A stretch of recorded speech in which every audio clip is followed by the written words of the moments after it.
일단 피하셔야 되는 게 밸류에이션이 엄청나게 높을 땐 좀 피하셔야 된다는 거. 그다음 두 번째가 재무적 리스크가 있으면 좀 피하시는 게 좋다. 그래서 그런 부분들을 좀 일단 말씀을 좀 드리고 싶습니다. 안녕하세요. 미국 주식 탐구 생활 미탐TV의 김인중입니다. 오늘은 주가 반토막 종목을 피하는 방법에 대해서 알아보겠습니다. 어, 미국 주식 같은 경우에는 상한가가 없다 보니까 뭐 올라갈 때도 엄청나게 많이 올라가지만 하락할 때도 엄청나게 무서운 속도로 하락하는 경우가 많은데요.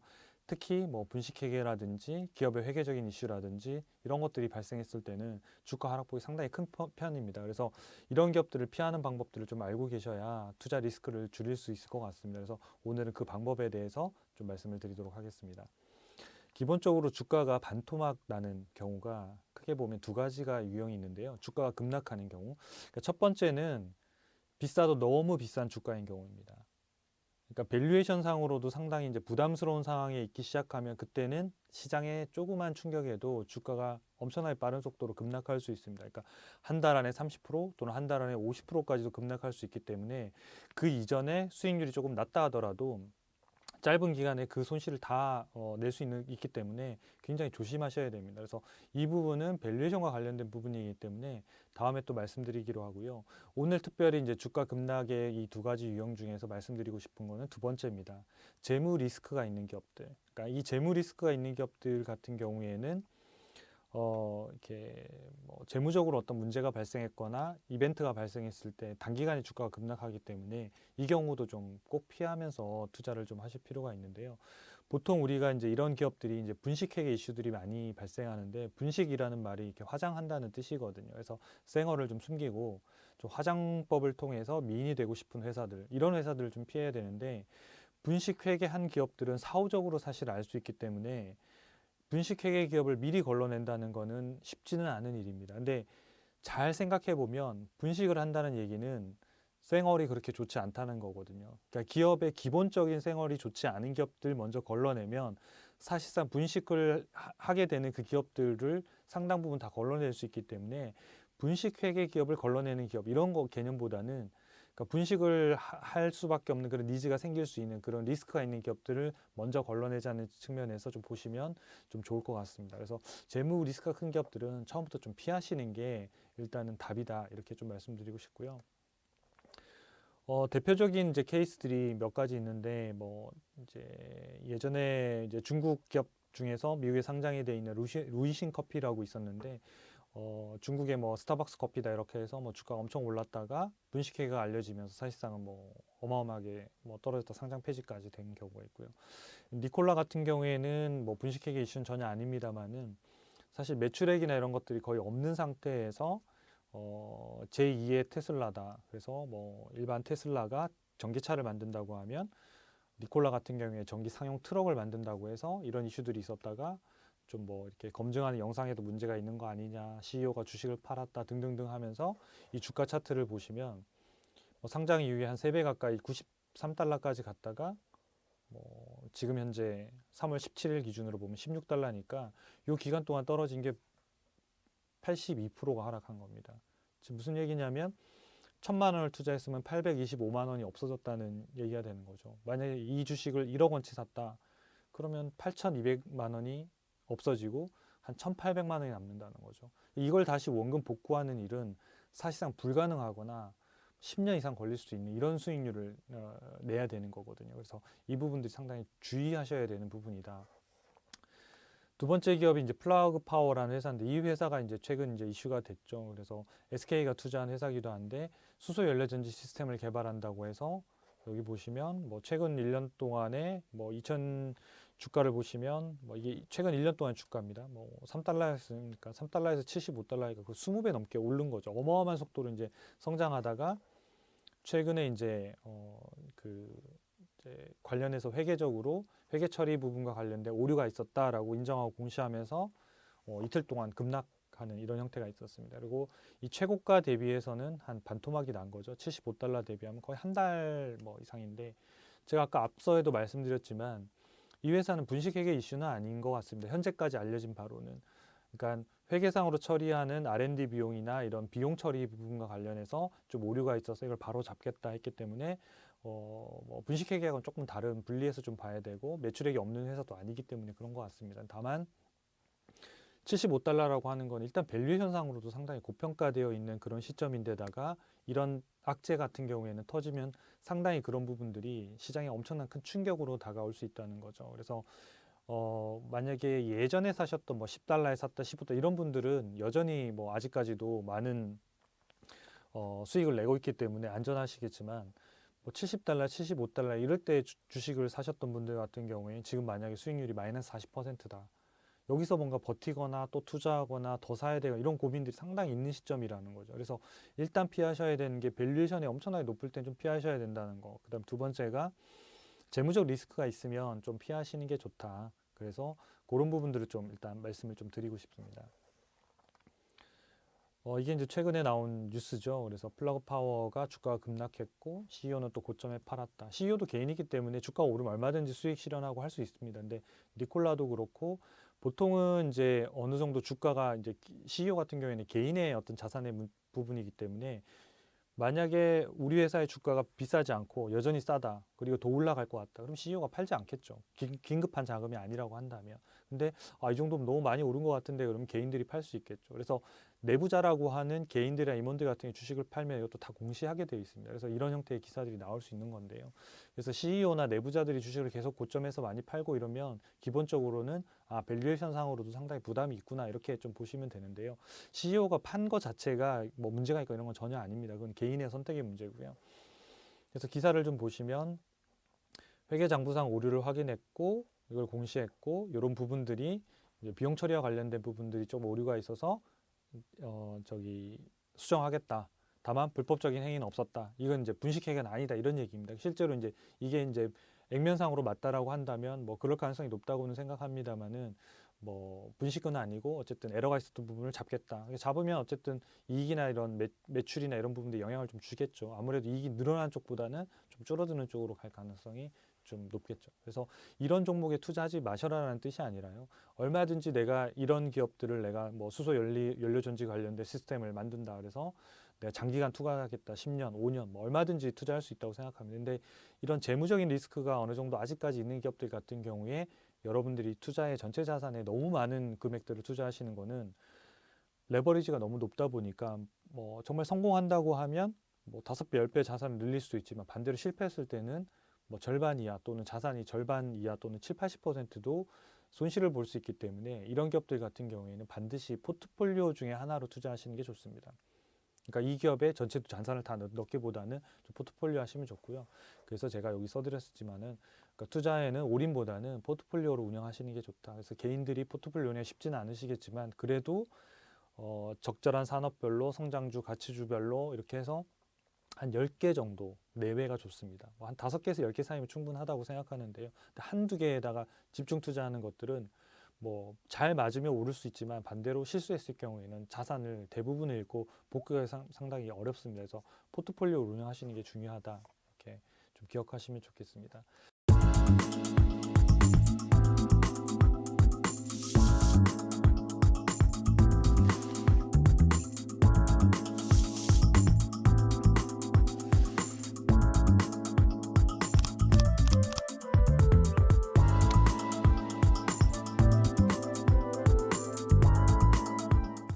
그래서 그 주가 급락을 피하는 방법의 5가지를 좀 말씀을 드리려고 하는데요. 이외에도 물론 더 있을 수 있습니다만은 미국 주식과 관련돼서 뭐 주가 급락을 피하는 이런 것들을 좀 확인하고 계시면 최소한 분식을 하려고 마음 먹는. 그러니까 이거에 해당이 되는 분식회계 기업이라는 뜻이 아닙니다.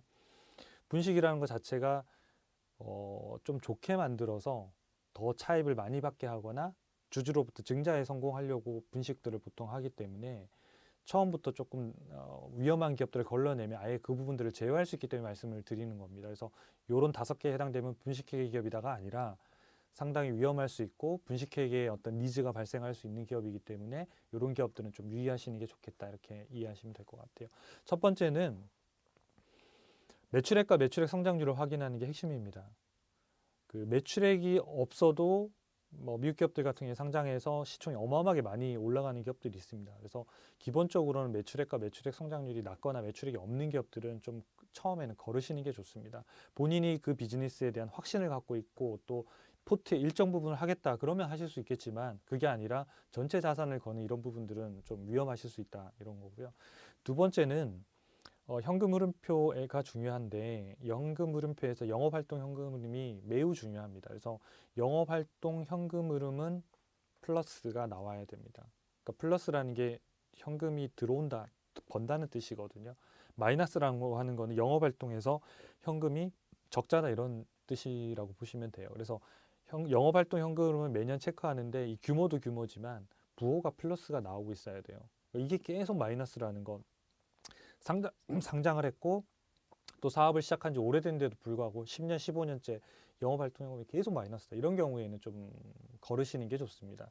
그래서 마이너스인 기업들 이런 것도 좀 조심하셔야 되고 그 다음에 재무활동이 플러스인 기업. 재무활동이라는 건 뭐냐면 돈을 빌리는 활동을 말해요. 그래가지고 차입하거나 주주한테 증자를 받거나 그러면 이게 플러스로 나오기 때문에 이게 매년 플러스고 규모가 늘어난다는 거는 차입을 계속 증가하고 있고 주주들로부터 유상증자를 계속하고 있다는 뜻이 되는 거죠. 그래서 캐시가 늘 부족할 수 있기 때문에 이런 것들이 캐시를 더 이상 빌릴 수 없는 상황이 되면 이제 은행에서 안 빌려주는 상태가 됐다. 너무 위험해서. 그럼 이제 분식회계를 하고 싶은 니즈가 조금씩 발생하죠. 재무제표를 마사지해서 조금은 적자 규모도 줄이고 비용도 줄여서 투자를 받거나 증자를 할 수 있는 형태로 가고 싶어지는 니즈가 생기기 때문에 이게 계속 가는 경우에는 조금 조심하실 필요가 있습니다. 세 번째는 매출액 대비 이자 비용이 얼마가 나오는지 그 비율을 좀 확인하실 필요가 있는데요. 보통은 뭐 일반 좋은 기업들 같은 경우에는 뭐 한 자릿수들입니다. 뭐 매출액 대비 이자 비용이 뭐 1%, 3%, 뭐 많아야 5%뭐 이런 정도고요. 근데 이게 10% 정도가 넘어가면 부채가 좀 과도하다라는 뜻이 됩니다. 그러니까 이자 비용이 그러니까 뭐 예를 들어서 매출액이 나오면 그중에 10%는 이자로 떼야 된다는 거. 그러니까 마진에서 어차피 벌어들인 순이익에서 또 10%를 또 어차피 이자 비용을 내야 되는 개념이라서 이게 10%를 넘는다면 상당히 좀 주의해야 된다. 이렇게 좀 보시면 될 것 같고요. 네 번째는 이자 보상 배수라고 하는 건데요. 이거는 뭐냐면 이 보상 배수라고 하는 게 커버리지를 말하는 건데 이자를 얼마나 커버하고 있느냐 그러니까 이자를 얼마나 낼 수 있냐 영업이익으로 그래서 우산을 잘 씌우고 있느냐 이런 뜻이 됩니다. 그래서 이자 비용이 영업이익과 같으면 또는 그 이하가 되면 영업으로 돈을 벌었다라도 이자로 다 나가기 때문에 상당히 위험할 수 있습니다. 그래서 비율로는 보면 이자 보상 배수가 1배 이하인 기업들 같은 경우에 상당히 조심하셔야 되고 만약에 영업이익이 적자면 이 비율이 마이너스가 되겠죠. 그러니까 마이너스인 경우도 사실상은 적자이기 때문에 이자 비용은 또 거기에 맞춰서 현금이 또 나가야 되기 때문에 현금의 소진 속도가 훨씬 더 빨라진다는 거죠. 그러니까 이런 기업들도 재무 리스크가 높다 이렇게 보실 수 있고요.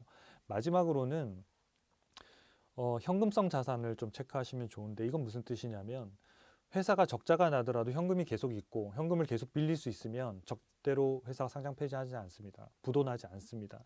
흑자라 하더라도 그러니까 장부상으로는 흑자지만 회사에 현금이 부족하거나 이러면 갚을 만기가 돼서 못 갚으면 그때 부도가 나는 거거든요. 그래서 5번은 뭐냐면 현금성 자산을 체크한다는 얘기 뭐냐면 적자 회사를 기본적으로 얘기하고 있는 겁니다. 근데 적자지만 현금성 자산이 꽤 있고 이걸 현금 흐름표에 보면 영업활동하고 투자활동을 더한 돈이 있는데 돈이 나간단 말이에요. 그 나간 돈 이상으로 현금성 자산을 가지고 있으면 1년이든 2년이든 3년이든 버틸 수가 있는 겁니다. 근데 현금은 계속 유출되는데 현금 자산이 적다. 그럼 반드시 차입을 하거나 증자를 통해서 주주들한테 받아야 되거든요. 그러니까 그 지표를 잘 보고 있으면 이 회사 조금 있으면 차입을 더 하겠구나. 근데 차입이 너무 많은 상태라면 차입을 안 해주겠죠.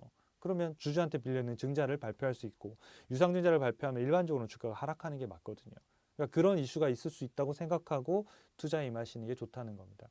지금 재무 비율들이 일부 있어서 조금 어려우실 수 있지만 이런 것들을 잘 체크하시면 좋고 또 저희 영상들에 보면 이런 재무 비율들을 하나씩 계속 다룰 거기 때문에 그거 같이 나중에 연계해서 공부하시면 훨씬 더 아마 이해하시기가 좋으실 것 같습니다.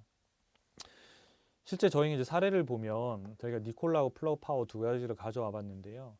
보면 이제 저희 회원들 중에서 71분이 요 관심 기업으로 설정하셨더라고요. 니콜라가. 일단 플러그 파워가 37분이니까 한 절반 정도 이렇게 또 플러그 파워에 관심 있는 분들이 있으시다는 걸 좀 알 수 있었고요. 여기 보면 저희가 여기 재무 안전성이라는 점수가 있는데 이게 5점 만점이거든요. 5점 별점으로 저희가 매기는데 5점 만점이고 이게 높을수록 좋고 낮을수록 좀 위험하다 이런 개념이 되겠죠. 그래서 사실 여기 재무 안전성이 제가 앞에 말씀드린 그런 지표들을 저희가 공식이나 알고리즘으로 만들어서 다 체킹하고 있는 겁니다. 그래서 앞에 있는 5가지를 내가 재무제표 원본을 보고 판단할 수 없거나 이런 분들은 일단 우선 이걸 좀 보시면 좋겠습니다. 그래서 여기 보시면 니콜라가 재무 안전성이 한 2점이니까 높지 않은 거죠. 한 3점 이상이면 대부분 보통 이상은 다 되는 것들이거든요. 4.5점이면 거의 단기적인 부도 가능성이나 재무 리스크가 없다고 보시면 되고요. 이게 1점이다 또는 0점이다 이 형태로 가까이 갈수록 훨씬 더 조금 재무 리스크가 있고 언제든지 더 차입해야 되거나 유상증자를 선언할 가능성이 높다 이렇게 보시면 되겠죠. 그 다음에 여기 보시면 현금 창출력이라고 돼 있잖아요. 그래서 재무 안전성하고 현금 창출력 두 개를 보시면 되는데 여기도 지금 낮다 보니까 이런 기업들 같은 경우에는 앞으로도 계속 차입을 해서 회사를 운영해야 되는 상황의 이슈가 있겠구나라는 것들을 요 점수만을 가지고도 해석할 수가 있겠죠. 그 다음에 플러그 파워를 보시면 플러그 파워는 재무 안전성 1점이고 영업 적자고 이자 보상 비율이 나오지 않기 때문에 그렇습니다. 부채 비율이나 유동 비율 자체가 아주 그러니까 낮거나 뭐 유동 비율이 낮거나 부채 비율이 엄청 높거나 그렇지는 않습니다. 하지만 뭐 이자 비용이 상당히 좀 높은 비율이 높은 편이고 이러다 보니까 점수를 많이 못 받았습니다. 그러니까 1점이니까 재무 리스크가 있는 기업이다 이렇게 보면 되겠죠. 그러니까 재무 리스크가 있다고 부도난다 이건 아닙니다. 재무 리스크가 있다고 분식회계 한다 이건 아닙니다. 근데 이런 기업들 같은 게 뭐냐면 차입이나 유상증자를 통해서 자금 조달을 계속하면서 가야 되는 이슈가 있다. 그 과정에서 차입이 성공하면 아무 문제가 없고 차입이 실패하면 증자를 할 거고 증자도 뭔가 잘 안 될 것 같으면 그 마지막 단계로 분식을 할 가능성이 있어지는 거죠. 그래서 이 기업은 분식을 한다는 뜻이 아닙니다. 전혀. 그러니까 이 회사가 재무 리스크가 있기 때문에 이런 부분들은 뭐 증자나 차입의 이슈들이 계속 있고 이런 것들을 잘 조달해지면 별 문제 없이 갈 거고 그런 것들이 투자한 것들이 나중에 성공으로 이루어지면 큰 폭의 성장이 가능하겠죠. 그러니까 그런 그림들을 알고 투자해야 되는 거지 무조건 어떤 그림을 그리고 이게 나중에 미래에 엄청난 기술이라고만 투자해서는 안 된다라는 거죠. 그럼 주가 변동에 내가 자꾸 휩쓸릴 수밖에 없거든요. 그러니까 여기도 마찬가지 현금 창출력이 실제로 현금을 창출하는 것은 좀 부족한 상태라서 이런 부분들이 현금이 계속 지금 들어갈 수밖에 없다. 이렇게 좀 이해하시면 될 것 같아요. 그래서 이런 정도로만 좀 이해하셔도 이런 기업들을 걸러만 내시더라도 상당히 여러분들이 좀 피하실 수 있을 것 같아요. 그래서 요 재무 안전성 요거는 어디서 보시냐면 초이스스탁 US에 접속하셔가지고요. choicestak.co.kr 접속하셔서 종목을 검색하시면 이 부분은 그냥 무료로 다 보실 수 있습니다. 미국 상장 기업들 전체를 다 보실 수 있어서 이 점수하고 저희가 이 지표들은 다 보실 수 있습니다. 그래서 재무 안전성 현금 창출력 매우 낮은 기업들 일단은 재무 리스크가 상당히 큰 기업이구나. 주가의 변동이 상당히 심할 수 있구나. 그리고 좀 잘 모르고 투자해서는 안 되는 기업에 속한다. 이렇게 보시고 좀 안내를 투자를 전략을 좀 잡으시는 게 좋겠습니다. 저희가 이런 기업들 같은 경우에 밸류에이션 데이터도 제공하지 않거든요. 그러니까 제공하지 않는 이유는 뭐냐면 재무 리스크가 있기 때문에 싸다 비싸다에 대한 문제는 의미가 별로 없기 때문에 그렇습니다. 그러니까 좋은 기업이 싸다 비싸다 저평가 고평가의 의미가 있지 투자하기 좀 리스크가 있는데 싸다 비싸다는 좀 의미가 없기 때문에 저희는 아예 밸류에이션을 제공하지 않고 있습니다. 근데 일반적으로 이제 다른 뭐 사이트나 또는 이제 이런 데 가시면 그 이런 적정 주가들을 다 제공하고 있거든요. 근데 이렇게 현재가가 떨어지게 되면 적정 주가를 이제 낮춥니다라는 게 나중에 후속적으로 나옵니다. 그래서 그것들만 보고 투자하셨을 때는 이런 리스크에 노출됐을 때 좀 상당히 후행적으로 대응할 수밖에 없기 때문에 이런 부분들을 좀 체크하시고 현명한 투자를 하시면 좋겠습니다. 오늘 시간은 이것으로 마치겠습니다. 구독, 좋아요, 알림 설정 부탁드립니다. 감사합니다.